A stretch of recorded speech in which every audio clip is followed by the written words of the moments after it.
the Pop Culture Cafe Radio presents classic thrillers.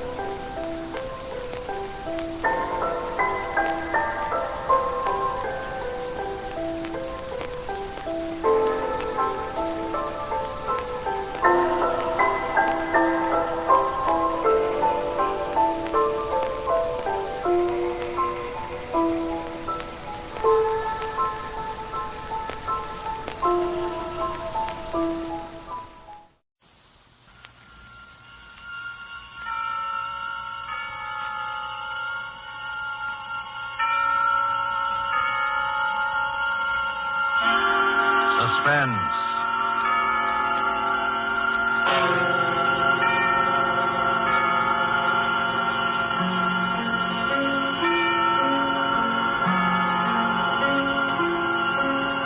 This is the Man in Black, here again to introduce Columbia's program, Suspense.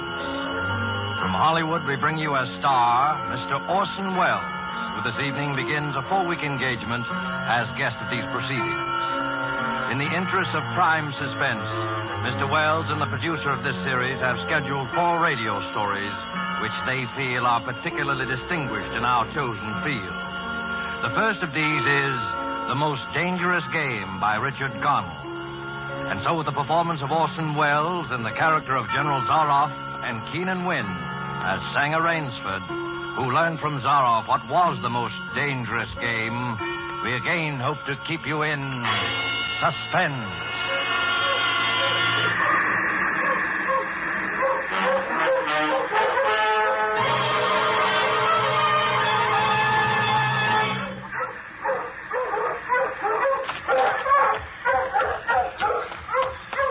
Much time.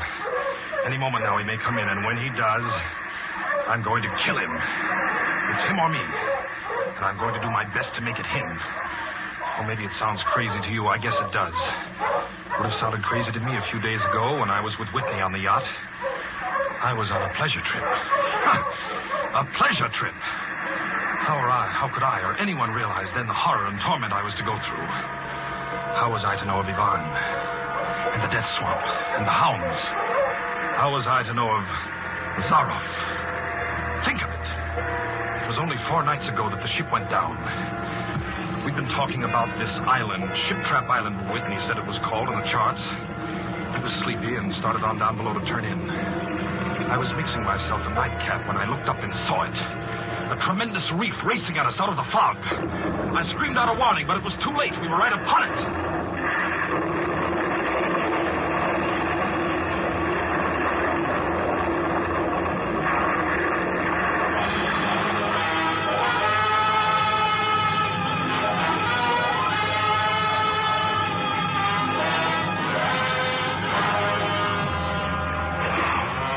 Exploded right on top of Whitney and members of the crew. I alone was standing safe out on the prow, but the force of the explosion hurled me into the blood-warm waters.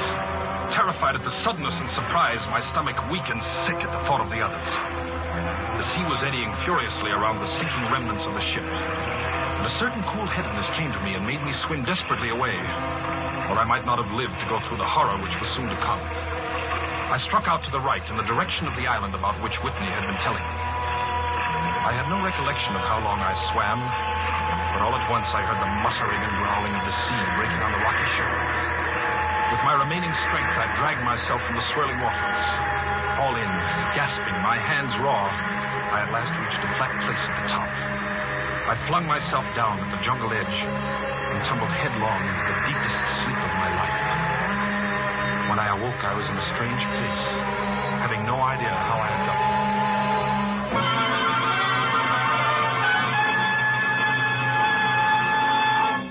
Well, Yvonne, our friend seems to be awakening. Where is this? Where am I? Do not be alarmed, my friend. My man Yvonne found you out on the cliff and brought you here to be taken care of. Oh. Well, thank God there's life on this island. I hardly believed. Few people do. Yes, you are quite safe here in my castle, Mr. Rainsford. Yes. Rainsford. I'm Sanger Rainsford of New York. Rainsford? Sanger Rainsford? Yes. Well, It is indeed a very great pleasure and honor to welcome you, Mr. Sanger Rainsford. You're the celebrated hunter, are you not? Yes. You know me? By reputation only. I've read your book about hunting snow leopards in Tibet, you see. My name is General Zaroff. I am not English, Mr. Rainsford, but I went to a good school. Perhaps you recognize the colors of my tie. No, it makes no difference. I've lived too long in the jungle to be a snob. Well, No. I can't tell you how happy I am to meet you, General. And I can't tell you how happy I am to meet you, Mr. Rainsford. But come, we shouldn't be chatting here. We can talk later. You must be hungry. Yes, I am rather. What? Ivan thought you'd like a robe. He's drying your clothes for you. Oh, thank you. Ivan's an incredibly strong fellow, but you mustn't mind his looks. His ears were cut off in battle, and he has the misfortune to be deaf and dumb. He is sensitive about his appearance. A simple fellow, really, but I'm afraid a bit savage. Oh? He's been in our family for years. Follow Ivan, if you please, Mr. Rainsford. I was about to have my luncheon just before you awoke. We can have it together now. Does the robe fit you all right? Oh, yes, perfectly, thanks. I'm so glad. You have quite a collection of heads here. Lions, tigers, elephants, moose, bears. Oh, I don't believe I've ever seen a more perfect specimen. They are nice. I take great pride in them. You have good cause. Coming from you, Mr. Rainsford, that is a great compliment. And here we are. You sit over there. Thank you. Not at all. Right, Ivan? We do our best to preserve the amenities of civilization here. Please forgive my any lapses. Oh, of course. Yes. Well off the beaten track, you know. Shoo-shoo. Shoo-shoo. Shoo-shoo. This is my little pet, Mr. Rainsford. As a hunting falcon, Shoo-shoo is of no further usefulness in the field. But I'm fond of its company. Am I not, little sweetheart? Patience, my darling. I know you're hungry, my dear. We hunt tonight. Your heads are really remarkable, General. That Cape buffalo is the largest I've ever seen. Yes, that fellow. He's a monster. Did he charge you? Hurled me against a tree, fractured my skull, left me this scar. And I got the brute. I've always thought the Cape buffalo is the most dangerous of all game. No, you're wrong. Wrong, sir. The Cape buffalo is not the most dangerous game. Ivan, the wine. How does he understand you? He reads my lips. Think you like this champagne, Mr. Rainsford? Ivan chills it expertly. No, the Cape buffalo is not the most dangerous game. Here in my preserve on this island, I hunt more dangerous game. Oh, is there big game on this island? The biggest. Oh, really? Oh, it isn't here naturally, of course. I have to stock the island. What have you imported, General? Jaguars? Jaguars. I hope you like filet mignon, Mr. Rainsford. I do very much, thank you. Is it jaguars, General? No. Hunting jaguars ceased to interest me some years ago. I exhausted their possibilities, you see. No thrill left in jaguars, you understand? No real danger. I live for danger, Mr. Rainsford. We will have some capital hunting, you and I. I shall be most glad to have your company. Yes, but I'll what tell came... you'll be amused, I know. I think you may say in all modesty that I've done a rare thing. Yes, I've invented a new sensation. May I pour you another glass of champagne, Mr. Rainsford? Thank you, General. God makes some men poets. Some he makes kings, some beggars. Me, he made a hunter. My hand was made for the trigger. My father once said that. Made for the trigger. My whole life has been one prolonged hunt. I've hunted every kind of game in every land. It'd be impossible for me to tell you how many animals I've killed. Grizzlies in your Rockies, crocodiles in the Ganges, rhinoceroses in East Africa. This is in Africa, by the way. That Cape buffalo hit me and laid me up for 6 months. As soon as I recovered, I started for the Amazon to hunt jaguars, for I'd heard they were unusually cunning. They weren't. They were no match at all for a hunter with his wits about him, the high-powered rifle. I was bitterly disappointed. I was lying in my tent with a splitting headache one night, and a terrible thought pushed its way into my head. hunting was beginning to bore me. And hunting, remember, had been my life. I've heard that in America, businessmen often go to pieces when they give up the business that's been their life. Yes, that's so. I had no wish to go to pieces.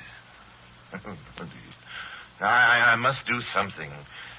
Now, mine is an analytical mind, Mr. Rainsford.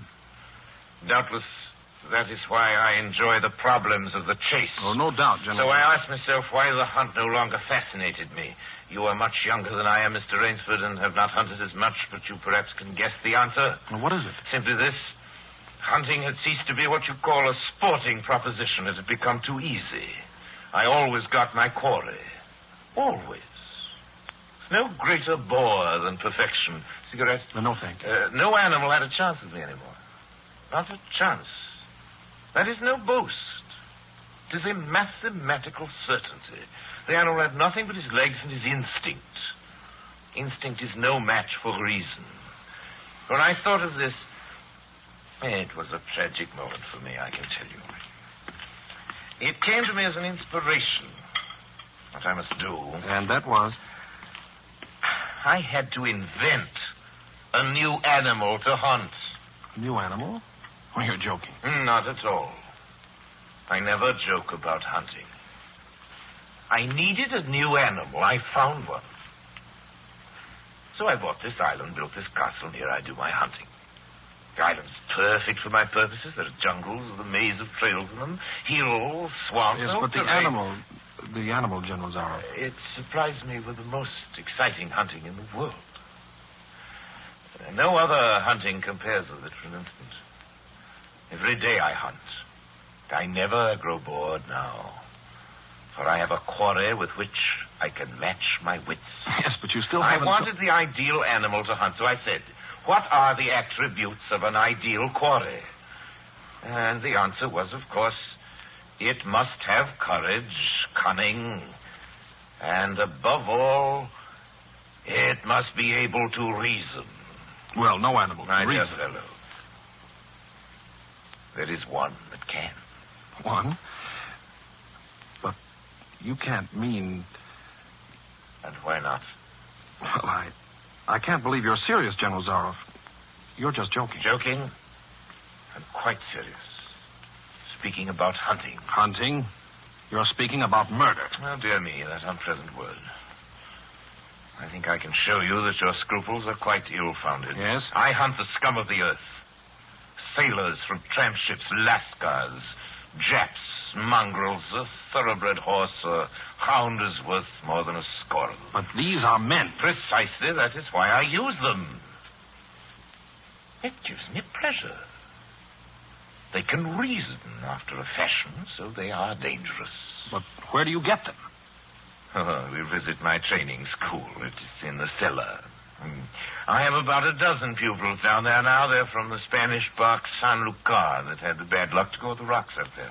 A very inferior lot, I regret to say. Poor specimens, more accustomed to the deck than to the jungle. Another glass? No. It's a game, you see. It's a sort of game. I suggest to one of them that we go hunting. I give him a supply of food and an excellent hunting knife. I give him 3 hours start. I'm to follow, armed only with a pistol of the smallest caliber and range. If my quarry eludes me for 3 whole days, he wins the game. If I find him, he loses. Suppose he refuses to be hunted. Oh, I give him his choice, of course. He need not play that game if he does not wish to. If he does not wish to hunt, I turn him over to Ivan. Ivan once had the honor of serving as official knouter to my old king, and he has his own ideas of sport. Invariably, Mr. Rainsford, invariably they choose the hunt. And if they win? To date, I have not lost. I do not wish you to think me a braggart, Mr. Rainsford. Many of them afford only the most elementary sort of problem, I assure you. Occasionally I strike a Tartar. Choo-choo remembers the Tartar, don't you, darling? Yes, he almost did win. I eventually had to use the hounds. See? Wait a moment. I'll open the window. Hello, boys!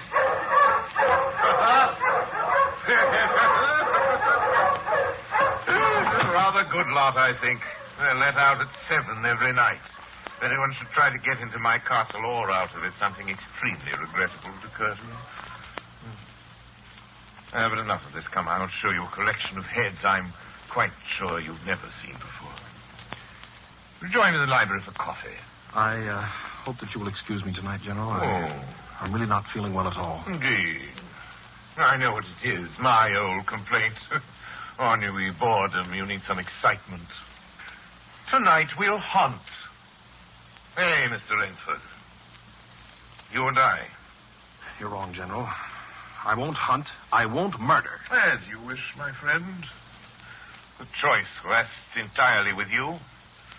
But may I not venture to suggest that you will find my idea of sport more diverting than Ivan's? You... My dear fellow. You don't mean that you plan to hunt me? My dear fellow. Have I not told you? I always mean what I say about hunting. This is really an inspiration. I drink to a foeman worthy of my steel at last. I simply can't believe it.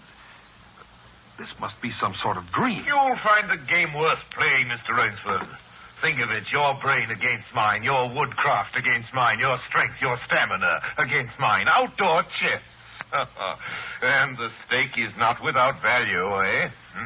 And if I win? I'll cheerfully acknowledge myself defeated if I do not find you by midnight of the third day. My sloop will place you on the mainland near a town. Oh, you can trust me. I'll give you my word as a gentleman and a sportsman. Of course, you in turn must agree to say nothing of your visit here. I will agree to nothing of the kind. Oh. Well, in that case. But why discuss that now? 3 days hence we can discuss it over a bottle of Veuve Clicquot unless... Well, your choice, Mr. Rainsford. I'm a hunter. You know my choice. Elon here will supply you with hunting clothes, food, and knife. I suggest you wear moccasins. They leave a poorer trail. I suggest, too, that you avoid the big swamp in the southeast corner of the island. We call it Death Swamp. There's quicksand there. Well, I must beg you to excuse me now. We always take our siesta after our lunch. Don't we, Shoo-Shoo? Come, my little pet. You'll hardly have time for a nap, I fear, Mr. Rainsford. You'll want to start, of course. I shall not follow till dusk. Hunting at night is so much more exciting than by day, don't you think? Well, au revoir, Mr. Rainsford. Au revoir.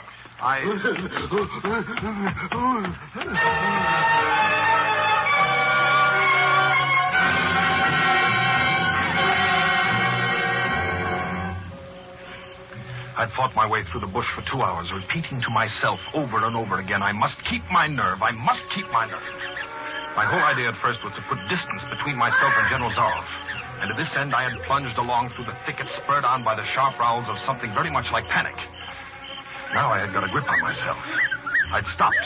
I was taking stock of the situation. I saw that straight flight was futile. Inevitably, it would bring me face to face with the sea. Well, I'll give him a trail, I muttered. And I struck off from the rude path I had been following and into the trackless wilderness. I made a series of intricate loops. I doubled back on my trail again and again, recalling all the lore of the fox hunt, all the dodges of the fox. Night found me exhausted, my hands and face lashed by the branches on a thickly wooded ridge. My need for rest was imperative, and I thought, I played the fox, now I must play the cat of the fable. A big tree with a thick trunk and outspread branches was nearby, and taking care not to leave the slightest mark, I climbed up and stretched out among the broad limbs.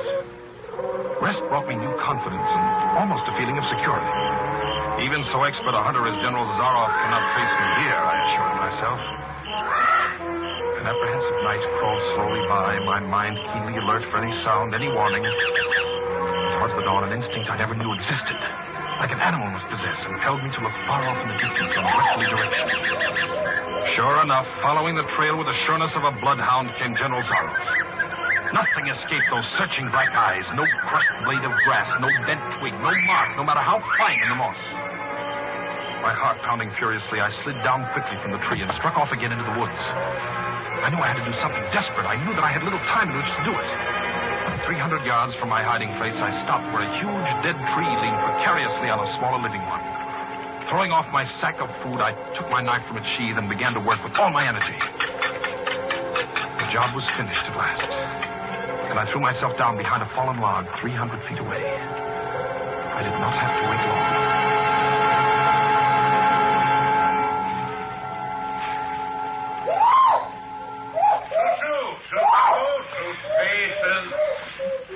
Patience, my darling.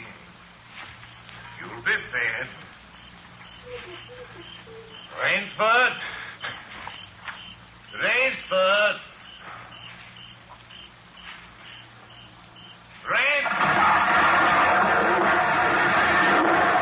Got him.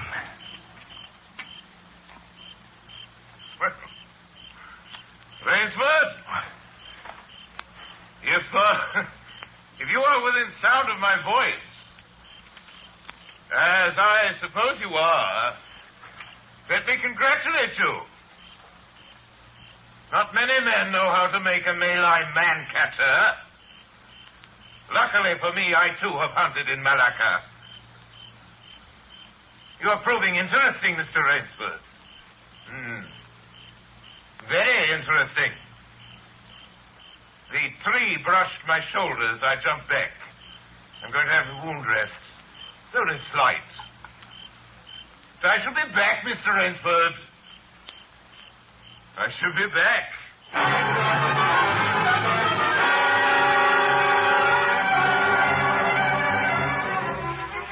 It was flight now, a desperate, hopeless flight that carried me on for hours. I don't know where I got the strength. I kept telling myself over and over again that I must keep my nerve. That I was competing with a monster, a super huntsman.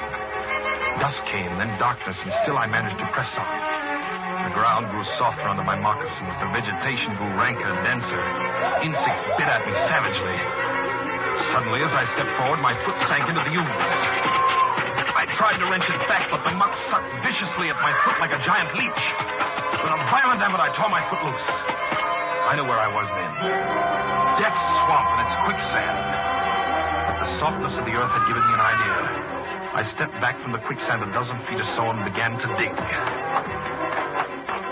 When the pit was above my shoulders, I climbed out and from some hard saplings cut stakes and sharpened them to fine points. These stakes I planted in the bottom of the pit with the points sticking upwards. As fast as I could, I wove a rough carpet of weeds and branches and with it covered the mouth of the pit. Then, wet with sweat and aching with tiredness, I crouched behind the stump of a lightning-charred tree. Oh, I knew Zaroff was coming. I could hear the paddling sound of his feet on the salt earth. Zaroff was coming, and coming fast. He was not feeling his way along foot by foot. Crouching there, I could neither see him nor see the pit. I lived a year and a minute, frozen, every muscle tensed.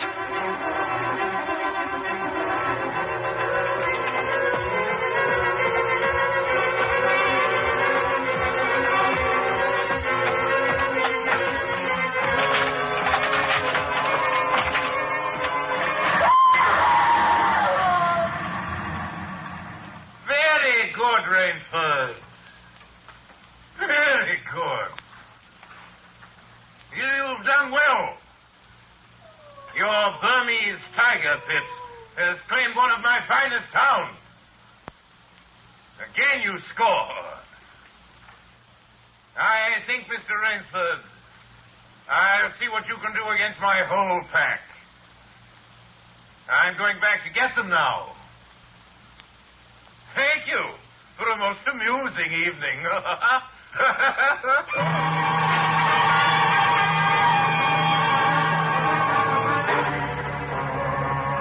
At daybreak, lying near the swamp, I was awakened by a sound that made me know I had new things to learn about fear.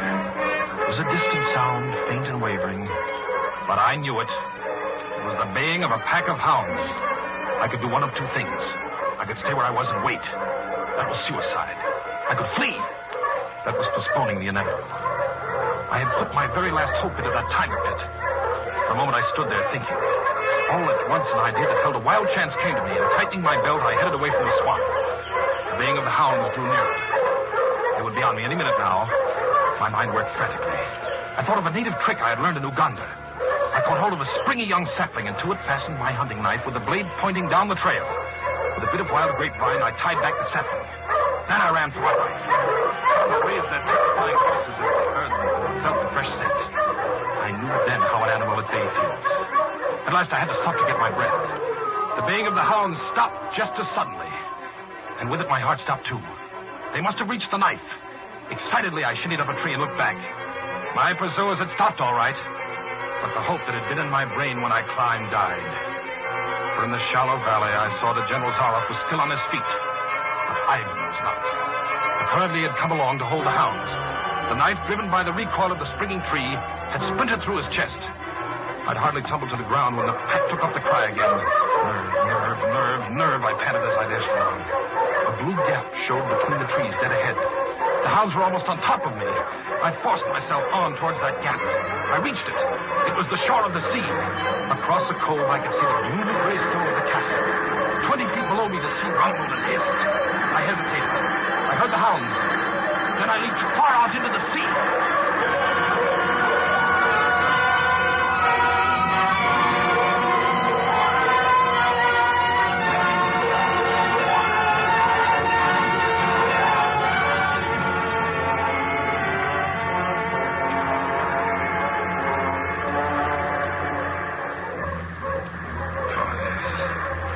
The sea was good to me.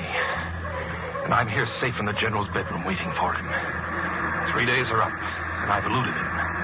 But now I must go further. In a moment we will meet, he and I, and he will be unarmed.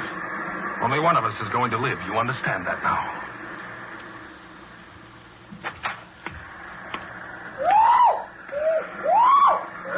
Quiet, Shushu. Shushu! You must be patient, dear. You must forgive me. You're hungry, I know. Shushu. Rainsford. General. Rainsford. How on earth did you get it? Swam. I found it easier and quicker than walking through the jungle. I congratulate you. Extraordinary. You've won the game. Oh, no, General. I'm still a beast at bay here. Get ready, General Zaroff. Swords? Yes, 2 of them. I see. Oh, very good. Very good, Rainsford. One of us, then, is to furnish a repast for the hounds. The other will sleep in this very excellent bed. Excellent. On guard, Rainsford.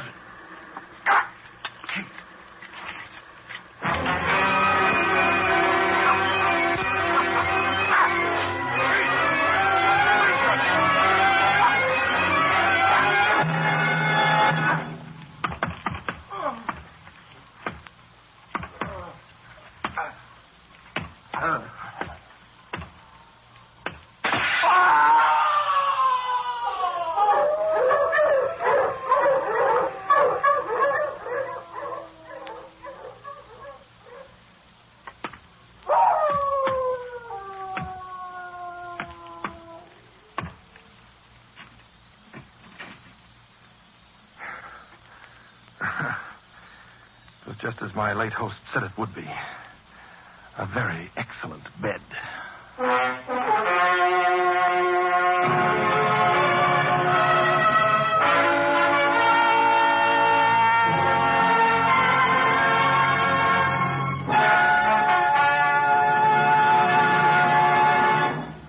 And so closes The Most Dangerous Game by Richard Connell, starring Orson Welles. Tonight's tale of Suspense. Mr. Wells was General Zaroff, and Keenan Wynn, Rainsford. This is your narrator, the Man in Black, who conveys to you Columbia's invitation to spend this half hour in suspense next week, same time, when Orson Welles will again be our star in Sir Arthur Conan Doyle's story, The Lost Special. The producer of Suspense is William Spear, who tonight also directed the broadcast, and who, with Bernard Herrmann, the conductor, Lucien Moraweck, who composed the original score, and Private Jacques Anson Fink, the radio author, collaborated on tonight's Suspense.